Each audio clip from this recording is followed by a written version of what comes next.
Masculinity is at a crossroads. Now, more than ever, men are confused by what it means to be a real man. Traditionally, masculinity wasn't something society bothered to question. Before the concepts of gender identity, toxic masculinity, and male dominance entered the conversation, masculinity was easily defined. A man's ability to protect, provide, and procreate was the only masculine trait that mattered. But times are changing. Gender stereotypes and ideas about traditional masculinity are beginning to break down. And in their wake, an entire generation of men has been confused and lost about who they are and who they're supposed to be. We're confused by what it means to possess masculine qualities and if masculinity is even something we should aspire to in the first place. And the results have been catastrophic. In place of strong, virtuous, and purpose-driven men, we are a generation of boys. Boys who feel that they've lost their place in the world and that their very identity has been destroyed. But destruction always breeds creation.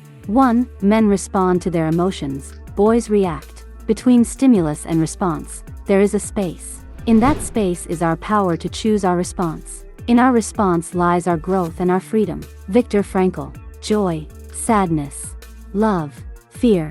None of these emotions make a man weak or feminine. They make him human. Without them, we're little more than cogs in a machine. We're existing, but not truly living. The difference between the way boys and men approach their emotional landscape is simple. Boys react to their impulses. Men choose their response. Boys are controlled by their emotions. Men are in control of them. It is a man's ability to control and respond to his emotions that will ultimately make all the difference in the life he experiences.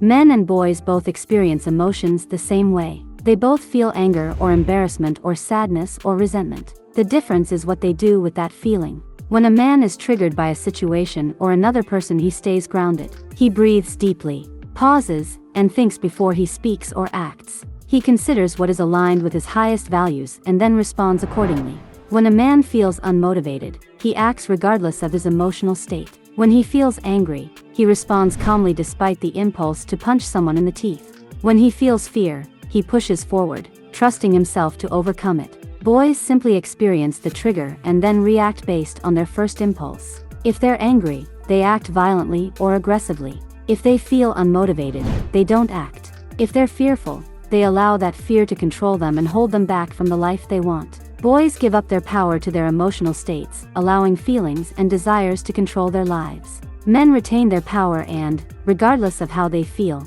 respond based on their values and the vision for their lives. 2. Men are professionals. Boys are amateurs. To feel ambition and to act upon it is to embrace the unique calling of our souls. Not to act upon that ambition is to turn our backs on ourselves and on the reason for our existence. Stephen Pressfield. Professionalism is not a byproduct of your chosen career or dependent on the number in your bank account. Rather, it is an approach to life. Amateurs wait until they feel motivated to take action. Professionals take action regardless of their feelings. Amateurs run away from their calling and true potential to avoid the potential of failure and rejection. Professionals know that failure and rejection are a necessary part of the journey to success. Amateurs use genetics, talent, and personality traits as alibis for mediocrity and failure. Professionals know that what one man can do, another man can do. If it's been done before, it can be done again. Most men live their lives as amateurs. They talk about what they're going to do. They post on social media. They tweet about their new business ideas. But they don't act. They fall back on an endless stream of excuses to prevent them from fulfilling their purpose. I would start this business, but I would go talk to her, but I would move to a new city, but to live fully, a man must turn pro. He must embrace his calling and the action required to realize it, giving up his excuses and disregarding the judgment and opinions of others. And when he does, his life truly begins. If you want to be a part of this community and see more videos like this, make sure to subscribe to my channel. 3. Men embrace the pain of growth. Boys pursue comfort. Before anything great is really achieved, your comfort zone must be disturbed. Ray Lewis. Comfort is killing us. We live in a world where the slightest inconveniences can be resolved with the tap of a button or banished with the quick swipe of a credit card. Endless entertainment, same-day shipping, meal delivery, and abundant access to sugary foods, hard-hitting drugs, and porn provide us with a never-ending source of unearned dopamine. The problem modern men face is not that these comforts or vices exist, but rather that our lives are engineered in such a way that discomfort can be largely avoided inside of our daily realities. There's nothing wrong with hot water, air conditioning, Amazon Prime, or social media. But when a man becomes too comfortable and when there are no immediate consequences for his unending pursuit of comfort, he begins to lose his edge. As a society, we seem to have forgotten that this existence isn't supposed to be easy. That discomfort and pain are a necessary and essential part of a rich and fully lived life.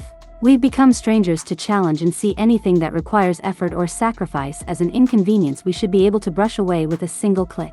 But the truth is, everything worth doing in life is uncomfortable. It's the adversity and discomfort that makes journeys worth pursuing. Because that discomfort leads to growth. It makes us better, stronger, and more powerful. How many men you admire have pursued a life of comfort? How many of them sat on the sidelines, Bud Light in hand, watching an endless stream of Netflix originals and doing only that which was easy? None. The men we respect and attempt to emulate are the men who are willing to do the hard things. The reason we admire successful entrepreneurs, world-class athletes, best-selling authors, and adventurers is because they were willing to suffer and accept the discomfort required to fulfill their dreams. This is true for them and it's true for you. It's uncomfortable to face rejection on your journey to an abundant dating life and finding the woman of your dreams. It's uncomfortable to develop the characteristics and traits needed to build a successful business or create a thriving career doing what you love. It's uncomfortable to build a resilient body and do the hard work required to live a long and healthy life. But it's also worth it. If you feel like the fire in your belly has died and the spark in your soul has been extinguished, start by embracing the discomfort of new journeys. This doesn't mean that you need to train jiu-jitsu or run a marathon or take cold showers every day of the year, although these are all great options. It simply means that you must begin to inoculate yourself against the curse of comfort by regularly doing the hard things required to realize your potential. 4. Men are dare greatly, boys settle for the status quo. Life is either a daring adventure or nothing at all. Helen Keller.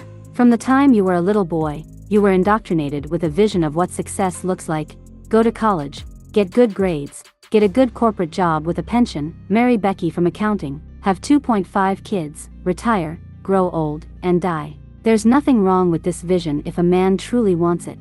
But, I know from first-hand experience that most of us aren't content with the status quo. We don't want a reality where we wake up, clock into a job we hate, come home to sit on the couch, drink a few beers, have lackluster sex, and then do it all over again. We want to create, explore, and live on the bleeding edge of existence. We want to be in the arena, our faces marred by blood and sweat and tears as we dare greatly in the pursuit of what we want. Instead, society has convinced us to play it safe, to sit down, shut up, and do as we're told. We're taught to avoid rocking the boat, to avoid risk, danger, and as a result, aliveness. To settle for a numb existence where we never risk failure or rejection because it's too dangerous and we might get hurt. When a man lives this way for long enough, it begins to eat away at his very soul. He loses respect for himself and confidence that he has the ability to build the life he wants. Men we admire, respect, and envy do not play it safe. They aren't content to live a mundane and socially acceptable life, and they don't settle for someone else's definition of success. They are the men who defy the status quo and say to themselves and others, "I'll find a way or make one." Now, this doesn't mean that you need to travel to a war zone, fight in the UFC, or race a Formula 1 car or engage in other risky behavior to be a real man. Rather, you are willing to risk a life lived on your own terms. For some men, this could mean quitting a job they hate to build a business that fulfills their true calling. For others, it means traveling the world and experiencing different cultures. And for others still, it means abandoning the race toward money and materialism in favor of service. What separates the men from the boys is not a drive for danger and risk, but a willingness to answer the call to adventure and respond to the deepest desires of their souls. 5. Men are self-reliant. Boys seek external approval. Nobody can bring you peace but yourself. Ralph Waldo Emerson. Nice guys and people pleasers chronically seek the approval of other people. They need their girlfriend, their parents, their friends, and society to validate that they're doing a good job, that they're enough as a man, that they belong. Grounded men, on the other hand, generate approval internally. They're clear on what they value and what their vision for their life is, and they aren't willing to compromise it for the approval or validation of other people. A nice guy will change his opinions, pursue a career he hates, or marry a woman he doesn't truly love, all in the name of acceptance. He will sacrifice himself at the altar of other people's opinions even if it means losing sovereignty over himself. Grounded men don't. They accept that other people won't always understand their decisions or their actions. They may leave a job millions of men would kill for because it doesn't fill their souls or give them the sense of purpose and meaning they crave. They may break up with a good woman, even though their parents and friends love her, because he knows he's settling and that good isn't good enough.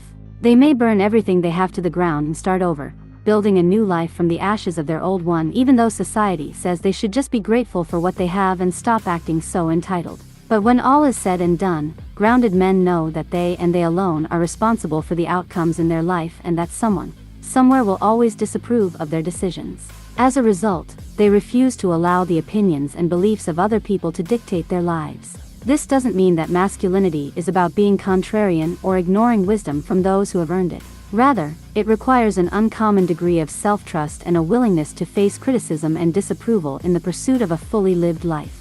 I am Majid 2006. Thank you for watching and don't forget to subscribe to our channel for more exciting videos on the science of men.